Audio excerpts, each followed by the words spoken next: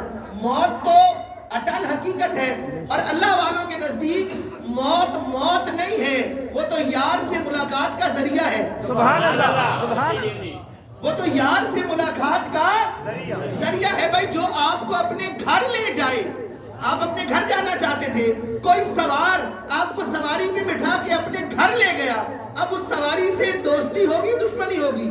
اس سواری سے محبت ہوگی، ڈرا جائے گا؟ اس سواری سے تو محبت ہوگی، اس سواری سے تو عشق ہوگا، اس سواری کا تو انتظار ہوگا کہ کب مجھے میرے گھر لے جانے والی سواری آئے اور میں اپنے گھر پہنچوں۔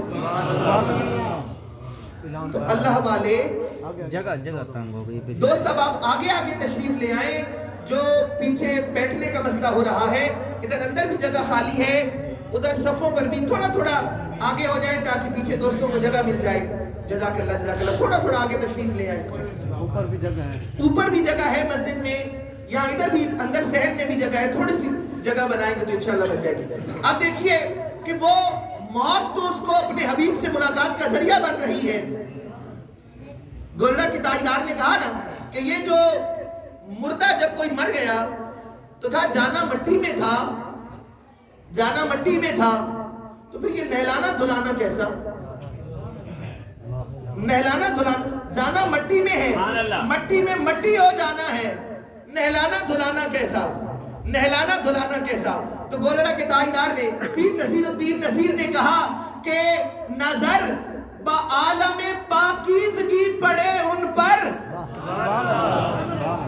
نظر عالم پاکیزگی پڑے ان پر۔ بھائی دیکھیں، میرا اور آپ کا عقیدہ یہی ہے نا کہ قبر میں جو سوال ہوں گے وہ تین ہوں گے۔ من ربوں کا، تمہارا رب کون ہے؟ من، تمہارا رب کون ہے؟ دوسرا سوال ما دینوں کا، تمہارا، اور تیسرا سوال ما کنت تقول، ما کنت تقول، تم ان محمد عربی کے بارے میں، فی ھذا الرجل، ان کے بارے میں، محمد عربی کے بارے میں تم دنیا میں کیا کہا کرتے تھے؟ سبحان اللہ، اب نہ بتاؤ، اب نہیں۔ دیکھو رب کون ہے؟ من ربوں کا، رب کون ہے؟ ما دینوں کا، دین کیا ہے؟ من نبیوں کا نبی کون ہے نہیں ما کنت تقول یہ مت بتاؤ کہ اب یہ کون ہے یہ بتاؤ ان کے بارے میں کیا کہا کرتے تھے جب تم یہاں نہیں آئے تھے تب ان کے بارے میں کیا کہا کرتے تھے تو پھر امام احمد رضا نے کہا میں تو کہتا تھا سرور کہوں کہ مالک و مولا کہوں تجھے باغ خلیل کا گل زیبا کہوں تجھے تیرے تو وصف عیب تناہی سے ہے بری حیران ہوں میرے شاہ میں کیا کیا کہوں تجھے لیکن رضا نے ختم سخن اس پہ کر دیا خالق کا بندہ خلق کا مولا کہوں تجھے سبحان اللہ کا بعد از خدا بزرگ توئی قصہ مختصر ہم یہ کہتے تھے کہ خدا کے بعد کوئی ہے تو وہ محمد مصطفیٰ سبحان اللہ خدا کے بعد کوئی ہے تو وہ محمد مصطفیٰ ہے ہم کہتے تھے کہ خدا بھی نہیں مانتے خدا بھی اور جدا بھی نہیں مانتے سبحان اللہ خدا بھی نہیں مانتے جدا بھی نہیں مانتے وہ جو اس کا ہے وہ اس کا ہے اور جو اس کا ہے وہ اس کا ہے سبحان اللہ میرے اور آپ کے امام نے کہا خدا خدا کا یہی ہے در کون سا در در مصطفیٰ جس کے بارے میں قرآن نے کہا وَإِذَا سَأَلَكَ عِبَادِي أَنِّي فَإِنِّي قَرِيبٌ أُجِيبُ دَعْوَةَ الدَّاعِ إِذَا دَعَانِ کہا بخدا خدا کا یہی ہے در نہیں اور کوئی مفر مکر جو وہاں پہ ہو یہی آ کے ہو جو یہاں نہیں تو وہاں نہیں سبحان اللہ در مصطفیٰ پہ ملے گا جو ملے گا تو اب یہ جو اس لیے وہاں کہاں جانا ہے وہاں دیدار مصطفیٰ ہوگا وہاں زیارت رسول ہوگی تو کہ جب حضور کا دیدار ہوگا حضور کی زیارت ہوگی تو اگر نہلائے دھلائے بغیر بھیج دیا جائے سبحان اللہ کمال ہے نہیں سمجھے نہلائے دھلائے بغیر بھیج دیا جائے تو پھر ظاہر ہے یہ ادب کے خلاف ہے کہا نہلا کے اس لیے بھیجا کہ نظر بعالم پاکیزگی پڑے ان پر مسافران لحد اس لیے نہا کے چلے سبحان اللہ لحد میں عشق رخ شاہ کا داغ لے کے چلے اندھیری رات سنی تھی چراغ لے کے چلے سبحان اللہ یہ تو تھوڑی سی زندگی ہے زندگی یہ نہیں ہے زندگی تو وہ ہے جو اس زندگی کے بعد شروع ہونے جا رہی ہے تو جسے سمجھا ہے غافل اختتام زندگی ہے یہ شام زندگی صبح دوام زندگی زندگی پھر شروع ہو جائے گی ثم یمیتکم یہاں جو موت آئے گی ثم یحییکم اللہ پھر زندہ فرما دے گا ثم الیہ ترجعون اب موت کا ذکر نہیں ہو رہا اب موت کا ذکر نہیں ہو رہا موت ذائقہ تھا موت ایک ذائقے کا نام تھا موت ختم پھر ابدی حیات ہے ہمیشہ ہمیشہ کی زندگی ہے اس چند روزہ زندگی کے بدلے میں ہمیشہ کی زندگی انتظار کر رہی ہے اب یہ چند روزہ زندگی اس ہمیشہ کی زندگی گزارنے کا پیش خیمہ ہے الدنیا مزرعۃ الآخرہ دنیا آخرت کی کھیتی ہے تو یہ زندگی نسخہ بتا رہا ہوں تاکہ ہم اپنی بات کو اختتام تک لے جائیں یہ زندگی اس زندگی کو سامنے رکھ کر گزاری جائے سبحان اللہ یہ زندگی اس زندگی کو سامنے رکھ کر گزاری جائے تو یہ زندگی بھی سنور جائے گی وہ زندگی بھی سنور جائے گی اور اگر یہ زندگی گزارتے ہوئے صرف یہی زندگی مد نظر ہوئی تو یہ تو شاید کچھ اس میں سنوار آ جائے دنیاوی طور پر لیکن پھر آخرت میں سنوار نہیں آئے گا ربنا آتنا فی الدنیا حسنہ وفی الآخرۃ مومن کی دنیا بھی حسین ہوتی ہے آخرت بھی حسین سبحان اللہ مومن کی دنیا بھی حسین ہوتی ہے آخرت بھی حسین ہوتی ہے اس لیے اس دنیا میں زندگی گزارنے کا طریقہ کیا ہے بہت لمبی چوڑی باتیں ہیں ظاہر ہے لیکن اللہ تعالی ہمارے بزرگوں کو سلامت رکھے اللہ ہمارے بڑوں کو سلامت رکھے ہمیں نسخے بتا گئے ہمیں وظیفے بتا گئے ہمیں بڑی بڑی کتابوں کی بڑی بڑی باتوں کا نچوڑ لب لباب عرق تاکہ ہمیں بات سمجھ آ جائے کہا اگر تم اس دنیا کو اور اس دنیا کو سنوارنا چاہتے ہو دنیا میں رہنا چاہتے ہو اگر تم جو چین سے جینا علی سے سیکھ لو مرنا حسین سے سبحان اللہ سبحان اللہ جینا علی سے سیکھ لو مرنا حسین سے. بھائی یہ زندگی ہے, یہ موت ہے. اب میں نے اور آپ نے کون سی زندگی گزارنی ہے, کون سی زندگی گزارنی ہے؟ میں آپ کو اس باریکی میں نہیں لے کر جانا چاہتا, میں آپ کو گنجلک مسائل میں الجھانا نہیں چاہتا. وہ میرے اور آپ کے کہنے کی باتیں نہیں ہیں, وہ میرے اور آپ کے قد سے بڑی باتیں ہیں کہ نبی حیات ہے یا نہیں ہے, نبی زندہ ہے یا نہیں ہے. میں کیا بتاؤں, میری اوقات کیا, میری مجال کیا. لیکن میں آپ کو ایک اور رخ, ایک اور کہانی, ایک اور بات آپ تک پہنچانا چاہتا ہوں کہ میں نے اور آپ نے کون سی زندگی گزارنی ہے, میں نے اور آپ نے کون سی زندگی گزارنی ہے. پھر آپ کے ذہن میں دستک دے رہا ہوں, میں نے اور آپ نے کون سی زندگی گزارنی ہے. رب نے زندگی دی مجھے ہے, رب نے زندگی دی آپ کو ہے. آپ کی زندگی آپ کے پاس, میری زندگی میرے پاس. مجھے زندگی دی گزارنے کے لیے, لیکن مجھے زندگی گزارنے کے لیے ایک اور زندگی دی. کہا لقد کان لکم فی رسول اللہ اسوۃ حسنہ. میں نے اور آپ نے ایک ہی زندگی گزارنی ہے اور وہ میرے مصطفیٰ کی زندگی ہے. بس اس کائنات میں صرف ایک حیات ہے, اس کائنات میں صرف ایک زندگی ہے, اور وہ زندگی میرے اور آپ کے آقا و مولا محمد مصطفیٰ کی. جس کی زندگی اس زندگی کے مطابق ہوگی وہ زندہ ہے, اور جس کی زندگی اس زندگی کے مطابق نہیں ہے وہ مردہ ہے, وہ انسان کہلانے کا بھی لائق نہیں ہے. اور یہ میں نہیں کہہ رہا, قرآن کہتا ہے کہ جناب والا میں نے لوگوں کو اذہان دیے, میں نے لوگوں کو دل دیے, میں نے لوگوں کو سماعتیں دی. قرآن کہتا ہے وَلَقَدْ ذَرَأْنَا لِجَهَنَّمَ كَثِيرًا مِنَ الْجِنِّ وَالْإِنسِ لَهُمْ قُلُوبٌ لَا يَفْقَهُونَ بِهَا وَلَهُمْ آذَانٌ لَا يُبْصِرُونَ بِهَا وَلَهُمْ أَعْيُنٌ لَا يُبْصِرُونَ بِهَا وَلَهُمْ آذَانٌ لَا يَسْمَعُونَ بِهَا. قرآن کہتا ہے دل دیے, سوچے نہیں, آنکھیں دی, دیکھتے نہیں, کان دیے, سنتے نہیں. تو یہ انسان ہے. کہا نہیں کل انعام, یہ جانور ہیں, بل ہم عدل, اس سے بھی برے ہیں. زندگی کون سی؟ زندگی صرف ایک زندگی اس پوری کائنات میں موجود ہے, اور وہ زندگی میرے اور آپ کے آقا و مولا محمد مصطفیٰ کی زندگی. ہم نے وہ زندگی جینی ہے, وہ زندگی جینی ہے, اور اگر ہم نے وہ زندگی جی لی, وہ آقا والی زندگی, آقا والی زندگی, تو دیکھو انسان کا سرمایہ کیا ہے, انسان کی متاع کیا ہے. انسان کا کل سرمایہ اس کے پروردگار کی محبت ہے.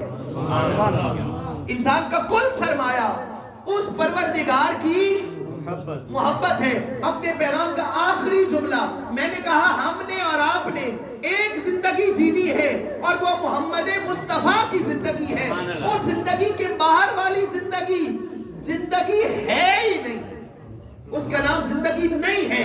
قرآن اس کو کہتا ہے کل حجارہ, یہ پتھر ہیں, او اشد قسوہ, یہ پتھروں سے بھی برے ہیں. حیات بلال کی ہوتی ہے, سبحان اللہ. حیات ابو بکر و عمر و عثمان و علی کی ہوتی ہے, حیات طلحہ کی ہے, سعد کی ہے, سعید کی ہے, حیات صحابہ کی ہے, ازواج مطہرات کی ہے, حضور کے خاندان کی ہے, اہل بیت کی ہے. یہ حیات ہے.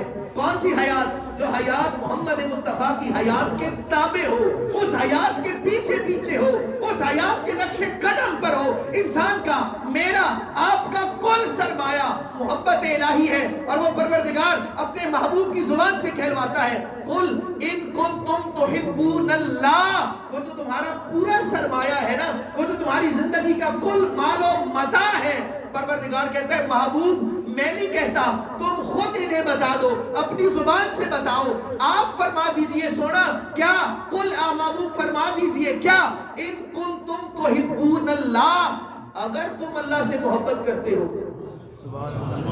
کیا اگر اللہ سے, ابھی اللہ نے مانا نہیں, آپ اور میں اللہ سے محبت کرتے ہیں, جو کرتے ہیں وہ کہتے ہیں سبحان اللہ, آوازیں بلند کہتے ہیں سبحان اللہ. میں بھی اللہ سے محبت کرتا ہوں, آپ بھی اللہ سے محبت کرتے ہیں, لیکن ابھی رب نے میرے اور آپ کے دعوی محبت کو تسلیم نہیں کیا. وہ نہیں مانتا. میں کہہ رہا ہوں نا مجھے محبت ہے, میرے کہنے سے یہ میری محبت ہے نا, یہ میرا انداز ہے. محبت تب محبت ہوتی ہے جب محبوب مانے کی محبت ہے. اگر محبوب کو ہی محبت نہ لگے, محبت میرے پیمانوں پہ نہیں ہوگی, محبت محبوب کے پیمانوں پہ ہوگی. محبوب جو چاہے گا وہ محبت ہے, وہی جو محبوب کو جو رنگ چاہیے وہ محبت ہے. محبوب کے اپنے پیمانے ہیں, محبوب کہے یہ محبت ہے تو یہ محبت ہے. دیکھو شیری کی محبت کا پیمانہ کیا تھا؟ فرحاد کو کہا نہر کھود کے لاؤ تو پتہ لگے گا محبت ہے یا نہیں. تو نہر کھودنا محبت ہے, نہیں سمجھے؟ پھر نہر کھودنا محبت ہے. اور جناب والا محبت کا پیمانہ محبوب بناتا ہے. محبوب طے کرے گا کہ یہ محبت ہے یا یہ محبت جس سے محبت ہے. وہ کہتے ہیں قل ان کنتم تحبون اللہ, اگر تم اللہ سے محبت کرتے ہو. ابھی مانا نہیں, ابھی تسلیم نہیں کیا, میرا اور آپ کا دعویٰ محبت ابھی مانا نہیں گیا. قل ان کنتم تحبون اللہ, اگر تم اللہ سے محبت کرتے ہو, اگر اللہ سے محبت کرتے ہو تو پھر کیا کرو, پھر کیا کرو پھر کیسے پتہ لگے گا کہ ہم اللہ سے محبت کرتے ہیں یا نہیں کرتے؟ اور یہ بات یاد رکھیے گا کہ جب میں کسی سے محبت کرتا ہوں تو پھر ظاہر ہے مجھے محبت کے بدلے میں بھی محبت چاہیے. اگر میں اللہ سے محبت کرتا ہوں تو کس لیے کہ میرا رب بھی مجھ سے محبت کرے. میں اللہ سے محبت کروں, اللہ مجھ سے محبت کرے. اب وہ تب محبت کرے گا جب میری محبت کو مانے گا, میری محبت قبول کرے گا, میری محبت کے دعویٰ کو تسلیم کرے گا.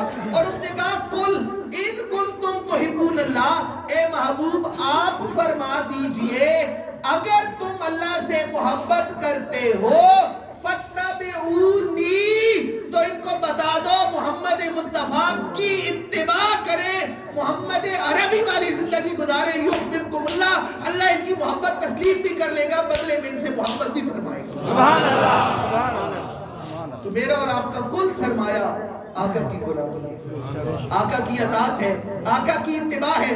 زندگی صرف ایک, اور وہ محمد مصطفیٰ کی زندگی. میں نے اور آپ نے وہ زندگی گزارنی ہے. لَقَدْ كَانَ لَكُمْ فِي رَسُولِ اللَّهِ أُسْوَةٌ حَسَنَةٌ, اور اگر وہ زندگی گزار لی آقا والی تو پھر قبر جنت کے باغوں سے باغ, پھر کس بات کا غم. بھائی دیکھیں نا, جوان بیٹا باغوں میں گیا, سبحان اللہ, بزرگ باپ باغوں میں گیا, سبحان اللہ.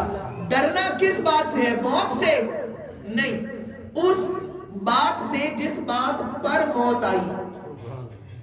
فَلَا تَمُوتُنَّ إِلَّا وَأَنْتُمْ مُسْلِمُونَ, مرتے ہوئے بندے کا مسلمان ہونا ضروری ہے. اور مرتے ہوئے مسلمان کون ہوتا ہے؟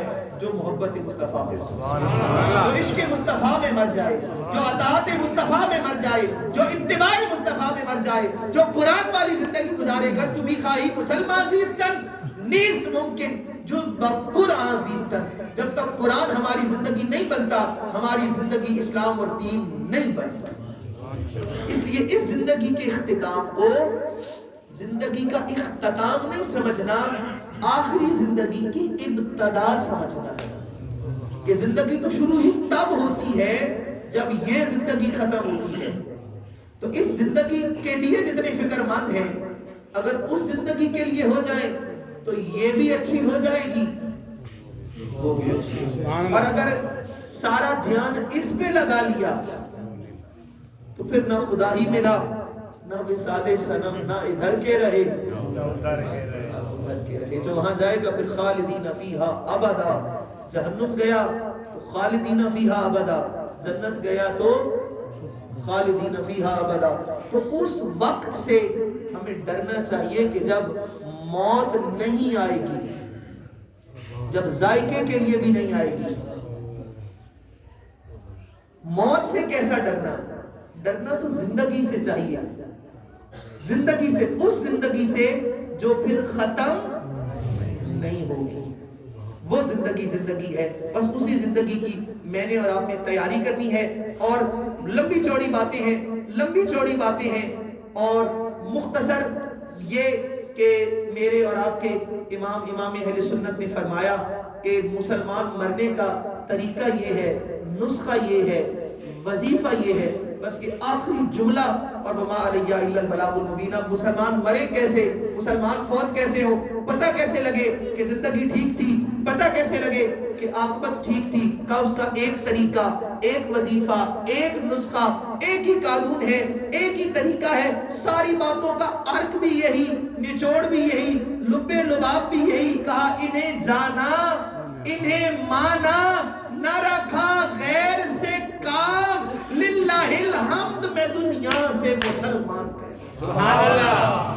بس بات صرف حضور کی ہو, بات صرف محمد مصطفیٰ کی ہو, تو پھر زندگی حضور والی, تو پھر آخرت بھی حضور والی. اللہ تعالیٰ مجھے اور آپ کو آقا کریم علیہ الصلوۃ والتسلیم والی مبارک زندگی گزارنے کی توفیق عطا فرمائے. جو کچھ کہا سنا سمجھا اللہ اس پہ عمل کی توفیق عطا فرمائے. وما علیہ الا البلاغ المبین.